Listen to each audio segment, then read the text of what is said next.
प्रणाम श्रोताओं, स्वागत है आपका दिवशल्य फैक्ट्स में। तो आज हम जानेंगे 10 ऐसे दिव्य और पवित्र पक्षियों के विषय में जिनका हिंदू धर्म में बहुत महत्व माना गया है।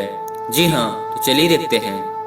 तो सबसे पहले बात करते हैं हंस के विषय में। जब कोई व्यक्ति सिद्ध हो जाता है तो कहते हैं कि इसने हंस पद प्राप्त कर लिया है, और जब कोई समाधिस्थ हो जाता है तो कहते हैं कि वह परमहंस हो गया है।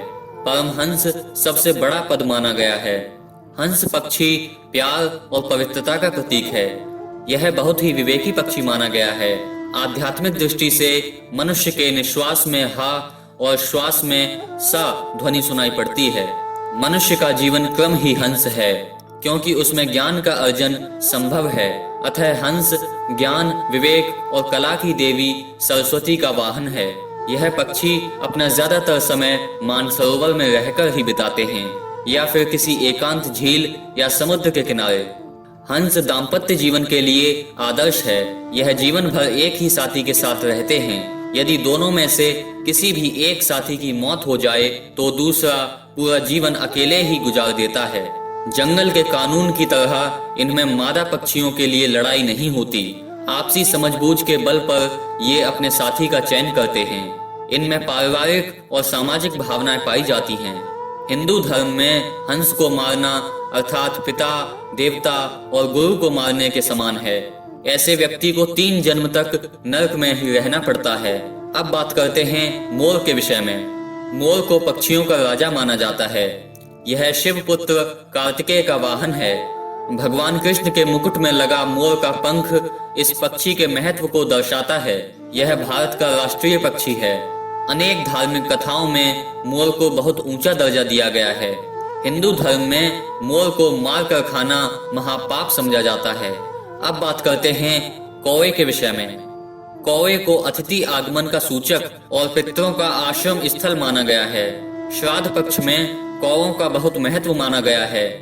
इस पक्ष में कौवों को भोजन कराना अर्थात अपने पितरों को भोजन कराना माना गया है। कौवे को भविष्य में घटने वाली घटनाओं का पहले से ही आभास हो जाता है। अब बात करते हैं उल्लू के विषय में। उल्लू को लोग अच्छा नहीं मानते और उससे डरते हैं, लेकिन यह गलत धारणा है। उल्लू लक्ष्मी का वाहन है। उल्लू का अपमान करने से लक्ष्मी का अपमान माना जाता है। हिंदू संस्कृति में माना जाता है कि उल्लू समृद्धि और धन लाता है। भारतवर्ष में प्रचलित लोक मान्यताओं के अनुसार उल्लू का घर के छत पर स्थित होना तथा शब्दोच्चारण करना निकट संबंधी अथवा परिवार के सदस्य की मृत्यु का सूचक समझा जाता है। सचमुच उल्लू को भूत, भविष्य और वर्तमान में घट रही घटनाओं का पहले से ही ज्ञान हो जाता है। वाल्मीकि रामायण में उल्लू को मूर्ख के स्थान पर अत्यंत चतुर कहा गया है। रामचंद्र जी जब रावण को मारने में असफल होते हैं और जब विभीषण उनके पास जाते हैं, तब सुग्रीव राम से कहते हैं कि उन्हें शत्रु की उलूक चतुराई से बचकर रहना चाहिए। ऋषियों ने गहरे अवलोकन तथा समझ के बाद ही उल्लू को श्री लक्ष्मी जी का वाहन बनाया है। अब बात करते हैं गरुड़ के विषय में। गरुड़ को गिद्ध भी कहा जाता है। पक्षियों में गरुड़ को सबसे श्रेष्ठ माना गया है। यह समझदार और बुद्धिमान होने के साथ साथ तेज गति से उड़ने की क्षमता रखता है। गरुड़ के नाम पर एक पुराण भी है, गरुड़ पुराण। यह भारत का धार्मिक और अमेरिका का राष्ट्रीय पक्षी है। गरुड़ के बारे में पुराणों में अनेक कथाएं मिलती हैं। पौराणिक कथाओं के अनुसार भगवान विष्णु की सवारी और भगवान राम को मेघनाथ के नागपाश से मुक्ति दिलाने वाले गरुड़ के बारे में कहा जाता है कि यह 100 वर्ष तक जीने की क्षमता रखता है। अब बात करते हैं नीलकंठ के विषय में। नीलकंठ को देखने मात्र से भाग्य का दरवाजा खुल जाता है। यह पवित्र पक्षी माना जाता है। दशहरे पर लोग इसका दर्शन करने के लिए बहुत लालायित रहते हैं। अब बात करते हैं तोते के विषय में। तोते का हरा रंग बुध ग्रह के साथ जोड़कर देखा जाता है। अतः घर में तोता पालने से बुध की कुदृष्टि का प्रभाव दूर होता है। आपने बहुत से तोता पंडित देखे होंगे जो भविष्यवाणी करते हैं। तोते के बारे में बहुत सारी कथाएं पुराणों में मिलती हैं। इसके अलावा जातक कथाओं तथा पंचतंत्र की कथाओं में भी तोते को किसी न किसी कथा में शामिल किया गया है। अब बात करते हैं कबूतर के विषय में। कबूतर को कपोत भी कहते हैं। यह शांति का प्रतीक माना गया है। भगवान शिव ने जब अमरनाथ में पार्वती को अजर अमर होने के वचन सुनाए थे तो कबूतरों के एक जोड़े ने यह वचन सुन लिए थे। तभी से वे अजर अमर हो गए। आज भी अमरनाथ की गुफा के पास ये कबूतर के जोड़े आपको दिखाई दे जाएंगे।